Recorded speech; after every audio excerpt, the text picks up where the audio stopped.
yal na yëpp doon ndam dimanche. démb da ngeen doon wax Mbàkke Bawal ndax mbooloo moo bari ma tertu woon président Diomaye démb da ngeen doon wax Mbàkke Bawal ndax mbooloo moo bari ma tertu woon président Diomaye Faye mais tey jii ndax gis ngeen li xew Richard Toll te doon tertu président Ousmane Sonko. Richard Toll est-ce que battre record bi tamit mbooloo ma nekk Richard Toll tey jii di tertu président Ousmane Sonko bari ga foo ko takk weesu na ko. bari nañ lool lii de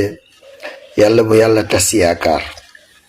yàlla bu yàlla tas yaakaar yàlla na yaakaar yi dëggu waaye mbokk yi nañu boole di ñaan yàlla yàlla sa borom defal nu ndam lu seddu guyu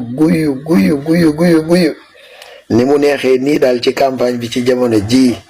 sa borom yàlla bu mu neenal coono yi fukki at yi nga xam ne moo weesu mu nekk coono yu metti lool sax yàlla bu mu ko neenal